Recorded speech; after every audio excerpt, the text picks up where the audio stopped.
നെടുമങ്ങാട് 1.5 വയസ്സുകാരന്റെ മരണം കൊലപാതകം. സ്ഥിരമായ മർദ്ദനമാണ് മരണകാരണം. അമ്മയും രണ്ടാനച്ഛനും കസ്റ്റഡിയിലാണ്.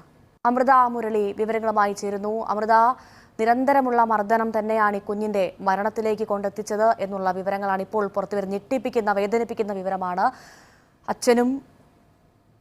അമ്മയും രണ്ടാനച്ഛനും ഇപ്പോൾ കസ്റ്റഡിയിൽ അല്ലേ? അതേ ഭവ്യ, നെടുമങ്ങാട്ടെ 1.5 വയസ്സുകാരന്റെ മരണം കൊലപാതകമെന്നാണ് പ്രാഥമിക പോസ്റ്റ്മോർട്ടം റിപ്പോർട്ടിൽ നിന്നും ഇപ്പോൾ സ്ഥിരീകരിച്ചിരിക്കുന്നത്. സ്ഥിരമായി കുട്ടി മർദ്ദനത്തിനിരയായിരുന്നു എന്നാണ് കണ്ടെത്തൽ. ഈ മർദ്ദനം മൂലം ആന്തരിക അവയവങ്ങളിൽ രക്തസ്രാവം ഉണ്ടായിരുന്നു. ഇതാണ് കുട്ടിയുടെ മരണത്തിലേക്ക് നയിച്ചതെന്നാണ് പോസ്റ്റ്മോർട്ടം റിപ്പോർട്ടിൽ പറയുന്നത്. ഇന്നലെ കുട്ടി ചോറ് കൊടുത്തപ്പോൾ കുട്ടി ഛർദ്ദിച്ചു എന്ന് കാട്ടിയാണ് ഈ കുട്ടിയെ ചികിത്സയ്ക്കായി എത്തിക്കുന്നത്. അപ്പോൾ ഈ രക്തസ്രാവമാണ് ഈ ചോറ് കഴിച്ചപ്പോൾ കുട്ടി ഛർദ്ദിക്കാൻ കാരണമായത്.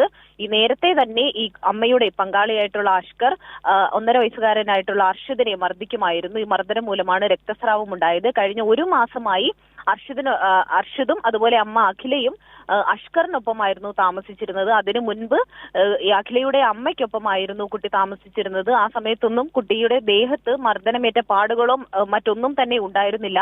ഈ അഖില അർഷിദിനെ കുട്ടി അഷ്കറിനൊപ്പം താമസിച്ചതിന് ശേഷമാണ് കുട്ടിയുടെ ദേഹത്ത് ഇത്തരത്തിൽ മുറിപ്പാടുകളും മറ്റും കണ്ടു തുടങ്ങിയത്. നേരത്തെ കുട്ടിയുടെ 2 കൈയും ഒടിഞ്ഞിരുന്നു.